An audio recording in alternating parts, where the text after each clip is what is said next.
오늘은 로마서 세 번째 시간입니다. 로마서 세 번째 시간으로 로마서 1장 8절부터 우리 17절까지 말씀을 가지고요, 복음의 능력으로 사는 사람들, 복음의 능력으로 사는 사람들이라는 제목을 가지고 하나님 말씀의 시간 또 함께 나누도록 하겠습니다. 우리가 이 며칠 동안 이 로마서에 있는 말씀을 이제 보기 시작했는데요, 이 로마서는 형식 자체가 이 서신서입니다. 그러니까는 편지로 쓰여진 그런 책이거든요. 근데 이 고대에는 이 서신서를 쓸 때 몇 가지 이게 특징이 있었다 그럽니다. 그래서 편지를 처음 쓰게 되면은 맨 처음에는 어떤 내용이 나오게 되냐면요, 문안에 대한 내용을 썼다 그럽니다. 문안에 대해서 여쭙고, 그 다음에 감사에 관한 이야기를 하고, 그 다음에 이렇게 되길 원합니다, 기원에 관한 이야기로 이렇게 고대에는 편지를 쓸 때요, 그런 형식을 따랐다 그러더라고요. 우리가 읽었던 이 로마서도 마찬가지로 로마에 있는 교인들에게 보내는 편지다 보니까 바울이 그 형식을 따라 쓴 거예요. 그래서 우리가 지난 시간까지 봤던 1절부터 7절까지 말씀은 이 새 형식 중에서 문안에 관한 이야기를 한 거예요. 그러니까 오늘 8절부터는 뭐가 되냐면요, 이제 감사에 관한 이야기가 쭉 나오게 됩니다. 바울이 이제 로마서 서신을 쓰면서 문안에 관한 내용 후에 8절부터 감사에 관한 이야기를 쓰게 되는데, 바울은요 이 로마 교회 있는 성도들에게 이런 점이 감사하다 그러면서 감사의 내용을 8절에 이렇게 기록해 놨습니다. 여러분 8절을 먼저 한번 읽어볼까요? 8절요, 함께 읽겠습니다. 시작. 먼저 내가 예수 그리스도로 말미암아 너희 모든 사람에게 관하여 내 하나님께 감사함은 너희의 믿음이 온 세상에 전파됨이로다. 아멘. 여기 보니까 먼저 이렇게 돼 있죠. 전에 개역 한글에서는 첫째로 이렇게 돼 있어요. 근데 번역이 잘못됐는데 이번에는 고쳐왔습니다. 제대로 번역된 것이 뭐냐면 먼저인데요, 먼저보다는 좀 더 번역을 좀 잘했으면 좋을 게 뭐냐면, 이것은 먼저보다는 무엇보다도 우선적으로, 이 말이 더 원래 원어에 좀 가까워요, 사실은요. 그러니까 어쨌거나 이 바울이 자기가 먼저 우선적으로 내가 너희들에게 감사한 게 있다라고 하면서 감사 내용을 얘기해요. 그게 뭐냐면 8절 하반절 보니까 너희의 믿음이 온 세상에 전파되는 거 보니까 내가 참 감사하다, 바울이 그렇게 여기 편지를 썼다는 겁니다. 여러분, 바울이 로마교회 성도들을 보면서 로마교회 성도들이 지금 로마의 압제와 압박 속에서 막 이겨낸 것이 감사하다고 쓴 것도 아니고, 니네 성도 중에서 누가 오늘 큰 자리 했다며 그거 감사한 것도 아니고, 니네가 이번에 해가지고 아들이 좋은 대학 갔다며 그게 감사한 게 아니고요, 이 로마서에서 바울이 쓴 거는 뭐냐면, 그렇게 지금 로마가 온갖 핍박과 박해를 함에도 불구하고 너희들이 믿음이 굳건한 것이 세상에 소문이 난 것을 내가 들었다는 거예요. 지금 바울은 고린도에 있거든요. 근데 거기까지 그 소식이 들렸다는 겁니다. 그러니까 바울이 그 소식을 듣고, 야, 참 너희들 그렇게 믿음 대단한 게 내가 얼마나 감사한지 모르겠다, 이렇게 감사의 내용을 이 바울이요 지금 쓰고 있다는 거거든요. 여러분, 로마 교회는 유명한 교회가 아닙니다. 로마 교회는요 가정교회이고요, 작은 교회였습니다. 유명한 사역자가 세운 것도 아니고요, 소수의 무리들이 세운 교회예요. 이 교회는요 바울이 세운 교회도 아니거든요. 그런 열악하기 짝이 없고 적은 수가 모였던 이 로마 교회가 지금 좋은 소문을 내가지고 고린도에 있는 바울에까지 그 말이 들려가지고 바울이요 그게 참 감사하다, 이렇게 썼다는 겁니다. 여러분, 그 당시 로마 교회는요, 그 당시에 세계의 수도가 로마예요. 로마. 모든 길은 로마로 통한다는 것처럼 모든 것의 중심에 있는 로마의 이 작은 교회가요 영향력을 발휘했다는 겁니다. 영향력을. 좋은 소문을 날마다 내가지고요 그 소문이 바울로 하여금 가슴 벅차게 만들었다는 겁니다. 그러니까 바울이 그게 너무 감사해가지고 이 서신에다가 그 말을 꼭 집어넣었던 겁니다. 저도 그런 것 같아요. 여러분, 목회자로 선다라는 거, 목회자로 산다는 것이 여러분 언제가 여러분 감사하고 여러분 기쁜지 아십니까? 목회자가 가장 기쁠 때는요, 누가 선물을 사주고 맛있는 거 사줄 때, 물론 그때도 기쁩니다. 네, 그때도 감사하고 참 기뻐요. 근데 그거보다요 목사로 살 때 참 감사한 게 뭐냐면, 성도들이 부족한 제가 말씀을 전하고 함께 기도하고 함께 신방 가서 간절히 부르짖었더니 막 그가 회복이 되고 말씀대로 살겠다는 의지가 나타나고 그가 믿음에 더 성장했더라. 여러분, 그런 말을 들을 때 목회자는요 정말 뿌듯하고 목사된 거 참 잘했다라고 그렇게 느껴지거든요. 근데 목회자가 언제 낙심되겠습니까? 열심히 기도하고 같이 훈련받고 예배드렸는데 뭐 교회 떠나겠다 그러고 난 이 교회가 안 맞은다 그러고 믿음 생활 안 하겠다 그러고 이런 말을 들으면은요 참 제가 마음이 아파요. 제가 할 수 있는 게 없다 보니까 기도밖에 할 수 없다는 거거든요. 여러분도 아마 느낄 거예요. 전도하신 분들은 아마 알걸요. 여러분이 만약 전도해 온 사람이 여러분 교회 안에서 그 사람이 막 중직자가 되고 믿음에 잘 서면 여러분 얼마나 기쁩니까? 전도 안 해보셨습니까? 내가 전도한 사람이 그렇게 교회 안에 잘 성장하면은요 전도한 사람이 되게 기쁜 거거든요. 마찬가지로 이 바울이 지금 현재 믿음의 동역자인 이 로마 교회 성도들이 그렇게 믿음이 성장하고 좋은 소문낸 걸 들으니까 너무 기뻐가지고 여기 편지에다가 지금 현재요 그거를 쓰고 있다는 것입니다. 여러분 이것이 오늘 우리가 먼저 이 로마서 8절의 말씀을 가지고요 함께 나누고 싶은 겁니다. 몇 명 안 되는 이 로마 교회가 그처럼 위대한 영향을 끼치는 것은 무엇인지 아십니까? 이것이 복음의 능력이에요. 능력이요. 아무리 수가 작다 하더라도 그들이 복음의 순수성을 가지고 복음의 열정을 가지고 복음의 능력을 가지고 살게 되면요 그들이 아무리 적다 하더라도 이 로마를요 뒤지고 엎고도 남을 수 있다는 거거든요. 여러분 나중에 어떻게 되는지 아세요? 이 적은 수에 있는 이 로마 성도들이 믿음을 가지고 그 자리에서 박해를 이겨내고 복음의 순수성을 가졌더니 이 로마 교회가요 이 로마란 나라가 이 자그마한 사람의 헌지를 통하여 313년에 콘스탄누스 1세 때요 로마가요 기독교를요 국교로 정하게 됩니다. 국교로요. 누가 알았겠습니까? 적은 사람들이 모여서 예배드리고 적은 사람이 모여서 거기서 말씀 듣고 핍박과 밖에서도 믿음 지켰더니 나중에는요 이 로마라는 나라가 기독교를요 국교로 정하는 놀라운 역사를요 이 작은 로마 교회가 그 일을 해냈다는 겁니다. 여러분 이게 중요합니다. 하나님은요 유명한 사람, 큰 교회, 영향력 있는 사람을 쓰는 거 아닙니다. 여러분요 하나님은요 아무리 작다 하더라도 복음의 능력을 가지고 있는 사람들, 아무리 적다 하더라도 그 안에 복음의 순수성을 가진 사람들, 하나님은 지금도 그런 사람을 들어 사용하셔서 지금도요 역사를 만들어가고 있다고 저는 믿습니다. 여러분 저는 그 여러분에게요 오늘 도전 주고 싶어요. 저는 이거 보면서 너무 부러웠어요. 야, 왜 우리 전화교회는 왜 이게 안 될까? 저는 될 거라고 믿습니다. 여러분들처럼 이 시대에 이 시간에 나와서 하나님 말씀을 듣는 복음에 대한 열정 있는 사람들, 여러분 저는 확실하게 생각이 뭐냐면요 아니 그 적은 로마 사람들이 로마의 교인들이 복음을 가지고 그들이 순수함을 가지고 능력 가지고 살았더니 로마를 뒤집어 엎었다면은 여러분 우리 울산쯤이야 우승 아니겠습니까? 저는 우리 울산을요 우리가 뒤집어 엎을 바라겠습니다. 우리 전화교회가 울산에 있는 한 울산쯤이야 하는 겁니다. 울산쯤이야. 우리는 대한민국을 바꿔야 됩니다. 대한민국뿐이겠습니까? 열방을 바꿀 수 있습니다. 왜요? 복음의 능력이 있기 때문에. 내 안에 수가 적다고 여러분요 나는 할 수 없다 말하지 마세요. 복음은요 수를 뛰어넘는 겁니다. 만약에 이 복음이요 숫자로 한다 그러면 예수님이요 왜 12명만 죄를 뽑겠습니까? 5병이었대 그때 떡 먹었던 남자들 다 불러 모으면 돼요. 여러분요 다 그들 제자시키면 돼요. 근데 그게 아니었어요. 예수님의 꿈은요 예수님의 꿈은요 작은 자 12명의 비참하고 보잘것없는 그들을 통해서 예수님은요 꿈을 꿨습니다. 이 복음이 열방에 흩어지는 꿈, 그 꿈은요 지금도 진행되고 있다는 거 아니겠습니까? 여러분 그래서 우리들이 하는 게 뭔지 아십니까? 기독교는요 숫자 가지고 하는 것이 아니라는 얘기입니다.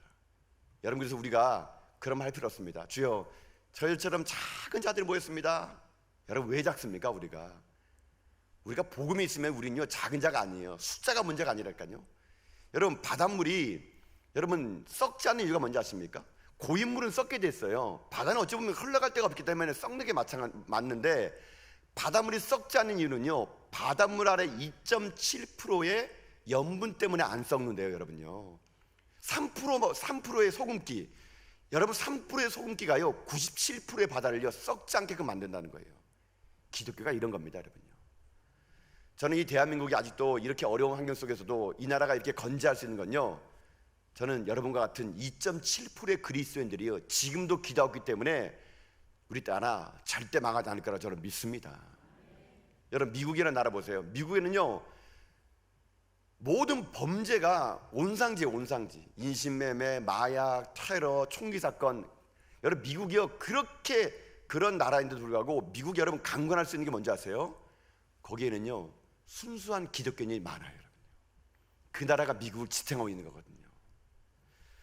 저는 그래서 우리들이 바라는 건요, 이 예배당에서 여러분들이 은혜 받고요, 여러분들이요 적을지라도 여러분 회사에 가시고 직장에 가시고요, 여러분 가정에 가셔가지고 거기서 여러분들이요 소금이 되셔야 돼요. 소금이 돼요.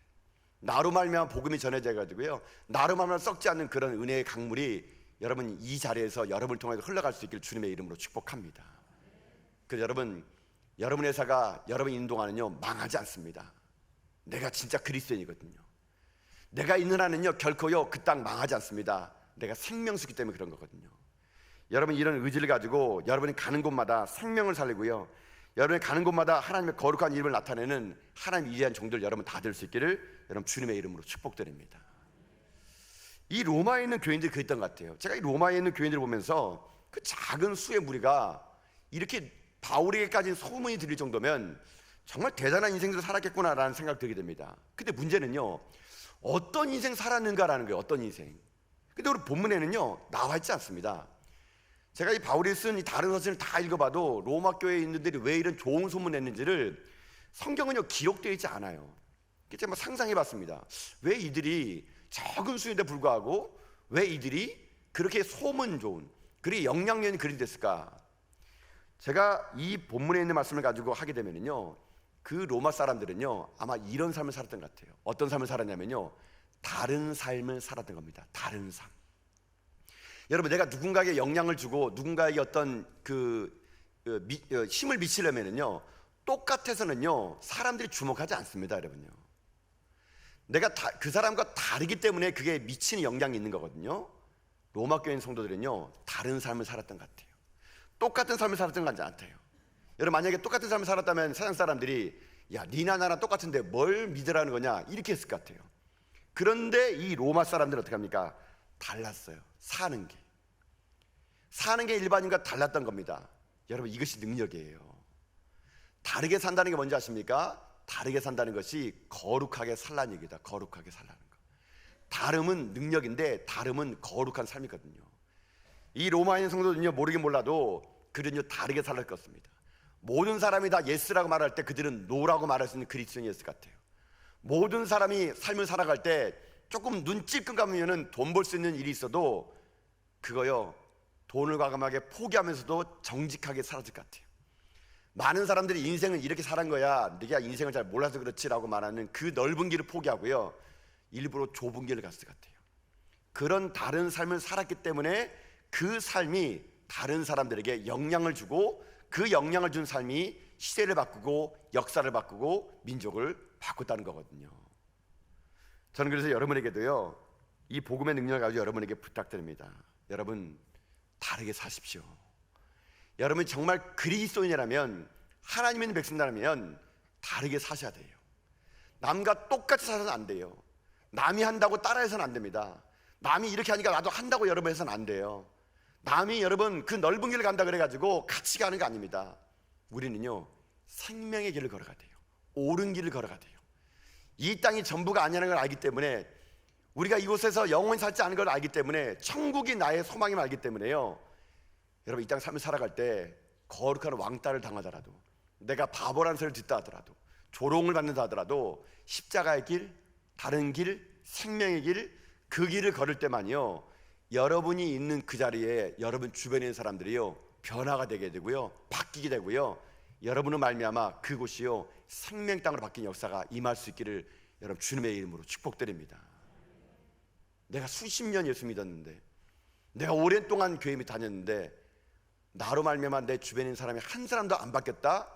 그럼 내 안에 진짜 복음 있는지를 다시 한번 우리 점검해 봐야 돼요. 내가 정말 예수 믿는지 아닌지를요 점검해 봐야 돼요. 나로 말미암아 여러분이 죽는 그날까지요 누군가가 변화되지 않는다면요 여러분, 그것은 여러분에게 심각한 문제입니다. 저는 확실한 가지 믿는 게 있습니다. 나를 바꿔준 복음은요 상대방도 바꿔줄 것을 믿습니다. 복음은 나를 변화시키는 능력이 있다면 분명히요 내 남편도, 내 아내도, 내 자녀도, 내 직장인 동료도 바꿀 수 있는 능력이 있다고 믿습니다. 이게 복음의 능력이에요. 이 복음의 능력을 아는 사람들, 이런 사람들이요 역사를 만들어가고 하나님 일들을 감당해내는 겁니다. 바울은요 이 일을 했습니다. 그래서 바울은요 지금 이 로마 교회 성도들에게 그게 감사하면서 그 로마 교인들에게 그 복음의 능력을 소개하면서요 그가 믿는 복음에 대해서 바울은요 이렇게 말하면서 당신들도 이렇게 살기 원합니다라고 바울은 오늘 아주 핵심 구절 같은 1장의 핵심 구절 같은 말씀을 오늘 기록해놨는데, 여러분 1장 16절 말씀입니다. 한번 같이 한 말씀 읽어볼까요? 1장 16절 말씀 읽겠습니다. 시작. 내가 복음을 부끄러워하지 아니하느니 이 복음은 모든 믿는 자에게 구원을 주시는 하나님의 능력이 됨이라. 먼저는 유대인에게요 그리고 헬라인에게로다. 아멘. 여러분 보세요. 이 16절의 말씀이 역사를 바꾼 말씀이거든요. 바울이 얘기합니다. 내가 복음을 어떻게 한다고요? 부끄러워하지 아니한대요. 여러분 이 말은 뒤집어서 말하면 어떤 말인 줄 아십니까? 개 중에 누구는요 복음을 부끄러워한다는 얘기예요. 부끄러워한다는 얘기.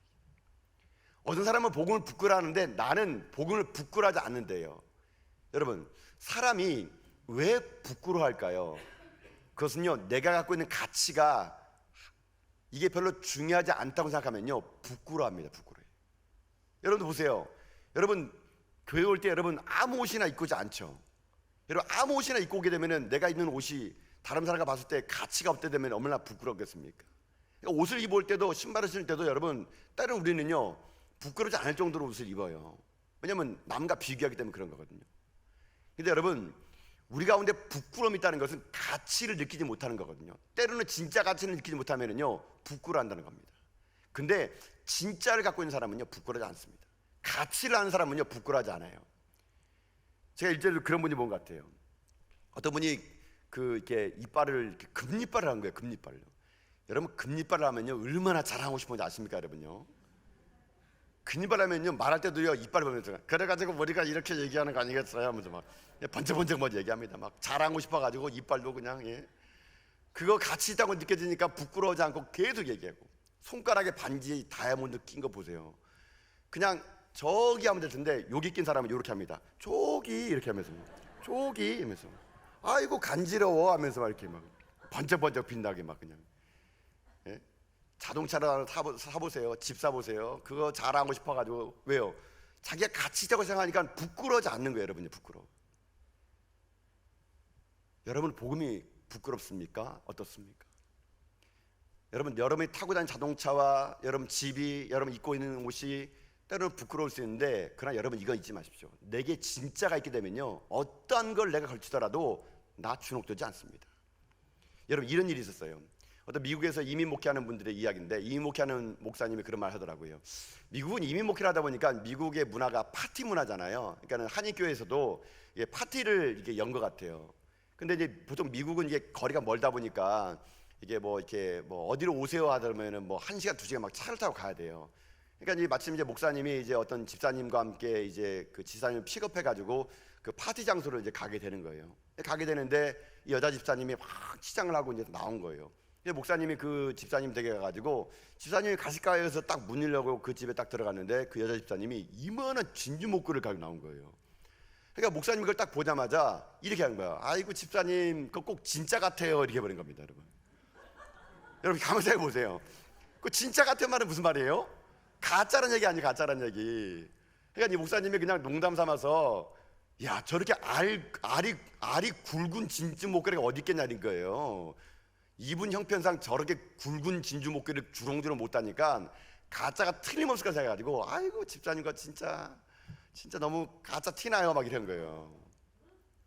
그러니까 이 목사님이 순간 아차한 거예요. 아이고 내가 실수했구나.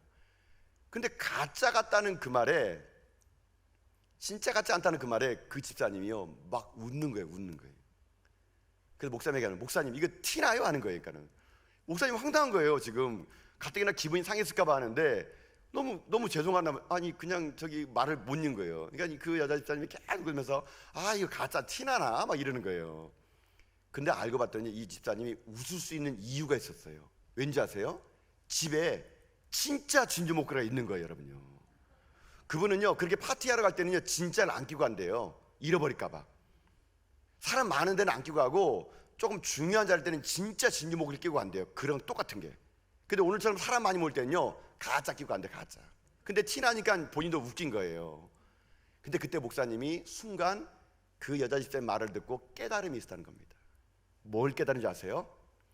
진짜가 있는 사람은요, 가짜를 매도 웃을 수가 있다는 얘기입니다. 여러분이 무슨 뜻인지 아시겠습니까? 내가 진짜가 소유하게 되면요, 아무리 누더기를 입고 가짜를 목에 걸고요, 내가 신발에 구멍 나고 터지더라도요, 집에 운동화가 몇 켤레 있고 정말 좋은 옷이 있는 사람은요, 그런 옷 입었다고도 주눅들지 않는다는 거거든요. 여러분들이 왜 주눅든지 아세요? 진짜를 잃어버리기 때문에 그런 거예요. 내게 진짜 진주 목걸이 있는 사람은요, 가짜 끼고 다녀도요 웃을 수 있는 겁니다. 남 비웃어도요 그냥 아이고 네가 몰라도 그렇지 우리 집에 이거는 한 세트로 있어 막 이렇게 여유만만 할 수 있는 거예요. 왜요? 진짜가 있으니까. 진짜 진주 목걸이 있는 사람은 당당할 수 있는 거거든요. 여러분 안에 복음이 진짜가 되면은요, 아무리 세상 사람이 여러분을 향해서 아이고 그 여자는 똑같더라, 뭐 예수 믿는 사람 똑같더라 비웃고 조롱해더라요, 주눅들지 않습니다. 왜요? 내게 진짜 복음이 있으니까. 그가 몰라서 그럴 뿐이에요. 그 모르는 사람이 불쌍할 뿐이에요. 내게 정말 십자가 있고 복음이 있고 내 안에 진짜가 예수 그리스도 있는 사람은요, 어떤 것을 상황 속에 있을지라도 복음을요 부끄러워하지 않는 거거든요. 여러분, 나의 안에 지금 진짜가 있습니까? 나 정말 예수 믿는 거 맞을까요? 내가 수십 년 교회 다녔는데 나 정말 내 안에 복음이 없으면 여러분들이 얼마나 억울할까요? 여러분, 우리가 로마서를 공부하는 이유가 뭡니까? 이 오후에 로마서를 읽는 이유가 뭡니까? 이 복음을 회복하라고. 로마서는요 초신자에게 쓴 책이 아니라 그랬잖아요. 이미 예수 믿고 순교를 각오하고 있는 로마 교인들에게 바울이 다시 복음을 드려야 된다고 쓴 책이거든요. 그럼 우리가 들어야 되죠. 진짜로 우리가 소유해야 되죠. 정말로 복음이 부끄럽지 않다는 것을 우리가 삶으로 증명해내야 되죠. 그럴 때 여러분을 통해서요 이 땅에 하나님의 거룩한 은혜가 넘쳐날 줄 믿습니다. 근데 제가 본문을 가지고 이게 분석해 봤어요. 근데 왜 이 사람들이 복음을 부끄러워했을까? 누구는 진짜 부끄러워하니까는 바울이 난 안 부끄러워한다고 얘기한 거 아니겠어요? 그럼 왜 이 사람들이 복음을 부끄러워했을까? 이 사람들이 뭐 때문에 복음을 부끄러워했을까 생각해 보니까 몇 가지 이유가 있겠더라고요. 몇 가지 이유가 뭐냐면요, 자기네가 전한 복음이 로마 사람 들을 때는 웃긴 거예요. 이 사람이 전한 게 뭐냐면요, 저 팔레스타인에 있는 이스라엘에 있는 어떤 청년이 있는데 그 청년이 메시아인데 그 청년이 로마에서 비참하게 십자가에 달려가지고 죽었대요. 그 청년을 믿으라는 얘기예요. 여러분, 그게 믿겨지겠습니까? 로마 사람들한테? 아니, 십자가에 형틀에 달려가지고 죽은 33살 먹은 유대인 청년을 믿으래요. 그가 부활했대요. 여러분, 이것이 그들에게는요 가치가 없는 말처럼 느끼기 때문에 믿겨지지 않는 겁니다. 그러니까 복음을 전하는 사람도 힘이 없는 거예요, 이게요. 그러니까 부끄러워하는 거예요, 부끄러워. 또 왜 부끄러워하냐면요, 이 복음을 전하는 사람들의 신분이 너무 낮아요, 여러분요. 여러분, 만약에 이 복음을요 왕이 전하거나 귀족이 전하거나 아니면은 뭐 철학자가 전했다면요 로마 사람들이 들을만 했을 겁니다. 근데 이 복음을 전하는 사람들이 어떤 사람들일까? 다 그지 같아요, 그지 같은 사람들요. 어디 가서 맨날 얻어먹고 뭐 세상 돌아다니고 노숙자이고 뭐 공부도 못하고 사회적으로 인정도 못 받고 지위롭지도 않은 거예요. 여러분, 그런 사람이 전한 복음을 누가 듣겠습니까? 누가요? 그러니까 사람들이 복음을 부끄러워할 수도 있는 거죠. 내 신분에서 복음을 전하니까. 또 왜 부끄러워할까 제가 생각해봤더니 이미 믿는 사람들도요 너무 천한 사람들 믿고 있는 거예요. 그 당시 복음은요 누구에게 먼저 전했냐면요 천민들, 노예들, 여자들이나 믿는 거예요, 이 기독교는요. 그러니까 로마에 있는 귀족들이 그거 믿겠습니까? 내가 그거 믿으면은 걔네랑 동급이 되는데 어떻게 믿겠습니까? 그러니까 예수 먼저 믿는 사람들 무리를 보니까 천민들, 노예들, 여자들이나 믿는 복음을 믿으라는 얘기예요. 그러니까 누가 믿겠어요? 그러니까 전하는 자도 부끄럽고 그걸 듣는 자도 귀에 들리지 않는 거예요. 근데 여러분, 이게 놀라운 신비라는 겁니다. 이게 하나님의 비밀이라는 겁니다. 진짜 복음의 비밀은요 겉으로는 그렇게 부끄러워 보이고 초라해 보이고 아무짝에도 쓸모없어 보일지라도 그 속의 내용은요 능력이 있는 거거든요. 저는 이것이 하나님의 트릭 같아요. 이게 속임수 같아요. 장난 같아요. 그냥 껍데기는 허물하게 막 신문지로 포장해놨는데 딱 여러분 막 그냥 다야반지가 나오는 것처럼 겉모습은 초라해지 보지만 그 안에 있는 복음만큼은 능력이 있는 거거든요. 그거를 볼 줄 아는 사람은 그 능력을 소유하는 사람이고 껍데기만 본 사람은요 그것을 소유하지 못하는 거예요. 그래서 사람들이 껍데기 포장 보면서 복음을 부끄러워한 것 같아요. 그러나 그 안에 진수를 발견하게 되면은 결코 그것은 부끄러워할 일이 아닌 거거든요. 여러분 마찬가지예요. 제가 복음을 전해보면 그러더라고요. 제가 대학생 때 뭐 사역이 가지고 복음을 전해보면은요 진짜 제가 복음을 전하면 그렇게 교회를 잘하는 분도 없어요. 뭐 이제 사용해 가지고 혹시 사역일 들어보셨습니까? 뭐 이렇게 복음 전하면 그 사람들이요 막 잘잘잘 얘기하는 게 뭐냐면 교회에 대한 이야기예요. 교회에 대한 이야기.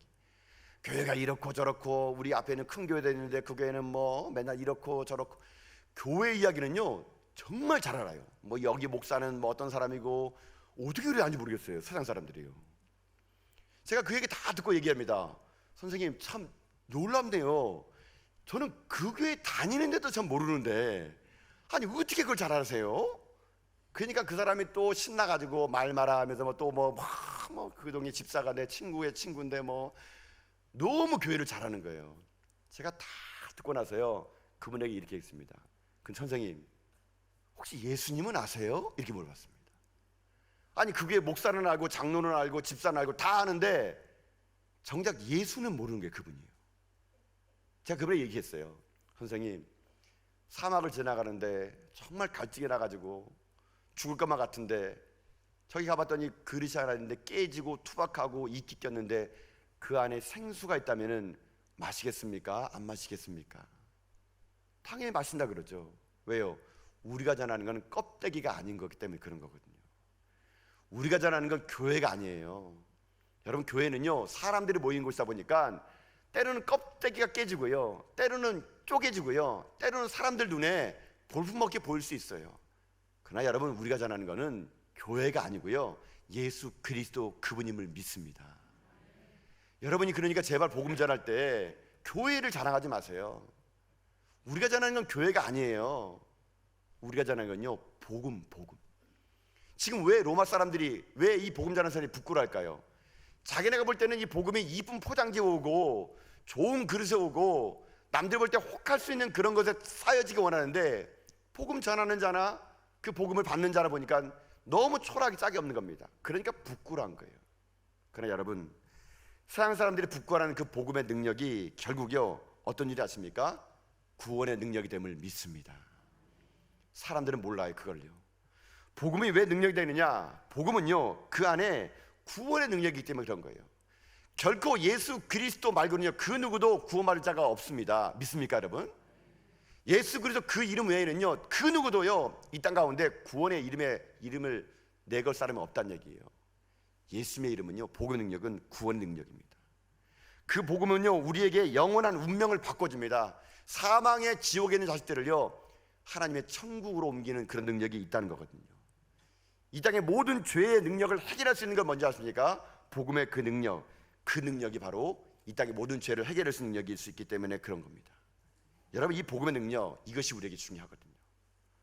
그런데 이 복음의 능력 이게 왜 진짜 능력이 되느냐?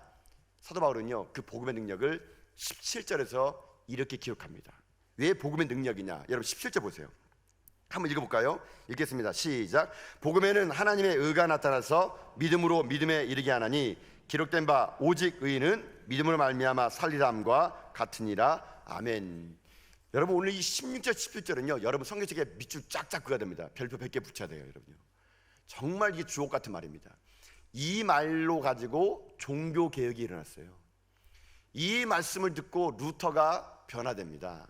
모든 신앙인들이요 이 17절 16절 말씀을 가지고요 인생의 새로운 패러다임을 열었거든요. 여러분 복음에는 지금 뭐가 나타났습니까? 하나님의 의가 나타났다 그러죠. 여러분 이 하나님의 의가 뭐냐면요 이 하나님의 의라는 것은 하나님이 그분이요 우리 가운데 자기 자신을 드러낸 거예요. 드러낸 거. 여러분 하나님이 우리를요 지금요 이 복음 안에서 우리를요 의롭게 만들어 준대요. 여러분 이 말은 뭐냐면 이런 말이에요. 여러분 좀 기독교 용어 중에 좀 어려운 말 중에 칭의라는 말이 있습니다. 칭의, 이 교리의 말인데요. 칭의라는 게 뭐냐면 이런 말이에요. 나는 아직 의롭지 않은데, 나는 아직 죄인인데 내가 예수님을 믿고 하나님에게 나가면 하나님이요 의롭다라고 인정해 주는 거, 이것이 칭의예요. 칭의. 그러니까 나는 여전히 죄인이에요. 사실은요 여전히 오늘도 죄를 짓거든요. 그런데 하나님이요 예수님이 십자가 붙들고 하나님께 나가면 하나님이요, 아이고 그래 너 죄인이지만 너 십자가 보혈의 피 의지하고 나왔구나, 그래 넌 의인이야 의인, 이렇게 하나님이 인정해 주겠다는 겁니다. 인정해 주는 거지 결코 의인이 아니에요. 이 땅에 의인은 아무도 없어요. 다 죄인이에요. 그러나 하나님의 의라는 것은 그 십자가의 복음을 들고 주님께 하나님께 나가면 하나님이 의롭다라고 인정해 주기 때문에 그게 능력이 되는 거거든요. 나로서는 할 수 없지만 십자가의 능력을 가지고 십자가를 붙들고 나가면 하나님이요 의롭다 해주는 거예요. 그게 칭이에요. 여러분, 그래서 우리는요 구원받은 그 순간 다 칭의를 받은 겁니다.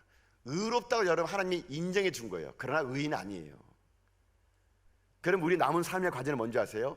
이 칭의를 가지고 끝없이 예수님을 닮아가는 인생을 살아가는 거예요. 그런 걸 여러분 교리적인 말로 뭐라 하냐면요 성화된다라는 말입니다. 성화. 이걸 성화라 그래요. 거룩하게 바뀌는 거예요. 여러분, 그래서 우리 가운데 의인이 어디 있겠습니까? 다 죄인이에요.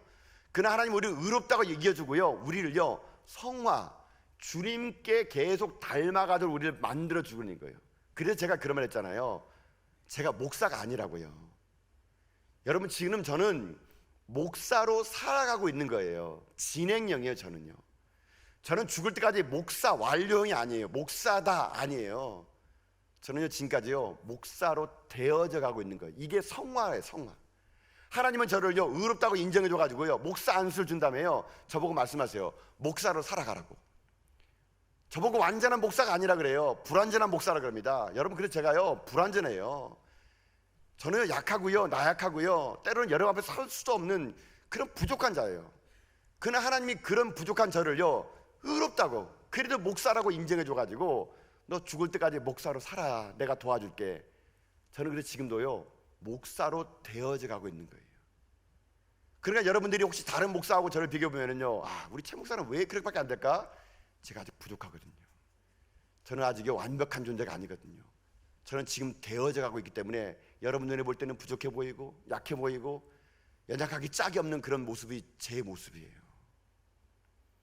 뭐 여러분은 아닌 것처럼 여러분은 앉아 계신 것 같은데요 여러분도 마찬가지예요. 여러분이 장로의 직분을 받고 권사 직분을 받고 집사로 붙고 성도로 부름하는 거 완벽해서 받은 사람 누가 있습니까? 아무도 없어요. 여러분요, 여러분이 장로로 살아가라고 임직 준 거예요. 여러분요, 권사로 살아가라고 준 거예요. 안수 집사로 살아가라고, 서리 집사로 살아가라고, 성도로 살아가라는 것이지, 여러분의 모습이 완벽했기 때문에 기름 부음 받아가지고 내가 직분 받은 사람 여러분 어디 있겠습니까? 근데 우린 착각 속에 살아가요. 내가 목사가 되면요 목사가 된 줄 알아요. 직분 받으면요 장로가 된 줄 알고요 안수자가 된 줄 알고 권사가 된 줄 알아요. 완료형인 줄 알아요. 그것 때문에 여러분 우리 가운데요 넘어짐이 있는 거거든요. 여러분 고백하셔야 돼요. 나는 아직 지금 만들어져 가고 있는 중이라는 거. 우리는 끝없이 하나님의 의가 우리에게 드러나가지고요 이 칭의의 삶을 통해서 성화의 길을 걸어가는, 아직도 만들어져가는, 아마 여러분 죽을 때까지 우리는요 완성되지 않을 거예요. 그렇기 때문에 우리에게 뭐가 필요한지 아세요? 복음이 필요해요. 복음이요. 그렇기 때문에 이 복음의 능력이 우리에게 필요한 거예요. 이 복음의 능력을 가지고 우리가요 완성되어 가게 되면 그 복음의 능력으로 우리가 어떻게 하는지 아십니까? 살아가는 겁니다. 그래서 여러분 의인은 뭘로 살아가는지 아세요? 이 17절 마지막에 뭐라 나옵니까? 한번 읽어볼까요? 다시 17절 읽어봅시다. 시작. 복음에는 하나님의 의가 나타나서 믿음으로 믿음에 이르게 하나니 기록된 바 오직 의인은 믿음으로 말미암아 살리람과 같으니라. 아멘. 이거예요 여러분요. 그러니까 의인은 뭘로 사는 거예요? 아직 우리는 의인이 아닌데 하나님은 의인이래요. 그럼 우리가 어떻게 살아가야 돼요? 믿음으로 말미암아 사는 거예요. 믿음으로 말미암아 나를 그렇게 빚어갈 주님을 믿고 사는 거예요. 복음의 능력을 믿고 사는 거예요. 이 믿음이 나를 구원하고 이 믿음이 나의 인생 가운데 함께 한다는 걸 믿고 살아가는 사람들, 그런 사람들이 복음의 능력을 아는 사람들이거든요. 바울은요 이거 전하고 싶었던 거예요. 로마교회 성도들에게 그렇게 살아가라고. 여러분, 이 이야기가 바울이 로마교회 성도들에만 전해준 이야기겠습니까? 오늘 이 시대 살아가는 2021년도 이 대한민국 울산 땅에 여러분에게 하나님이 오늘 말씀하고 싶은 겁니다. 오직 의인은 믿음 말미암아 살라고요. 복음의 능력을 알고 살라고요. 여러분, 그래서 저는 여러분이 이 땅에 삶을 살아가는 날 동안 복음을 부끄러워하지 않는 하나님의 신실한 믿음의 종들이 되어서요 이 시대 가운데 다시 로마서를 써나가는 여러분 믿음의 거룩한 행진 여러분 인생 가운데 임할 수 있기를 주님의 이름으로 축복합니다. 오직 의인은 믿음 말며 살리라는 이 말씀 붙잡고요, 이 세상에서 예수 믿는 것이 제일 멋진 세상을 여러분 만들어 갑시다. 예수 믿는 것이 우리에게 능력임을 여러분 보여주고 살아갑시다. 여러분 이거 복음의 능력을 가지고 현장에 들어가셔가지고 삶으로 증명해내십시오. 삶으로 예수가 살아있다는 것을 증명해내십시오. 그래서 여러분을 통해서요, 울산 땅이 뒤집어지고 대한민국이 뒤집어지고 열방이 뒤집어지는데 저는 여러분 쓰임받는 하나님의 의인들, 오직 믿음을 알며 살아가는 하나님의 백성들 여러분 다 될 수 있기를 주님의 이름으로 축복드립니다.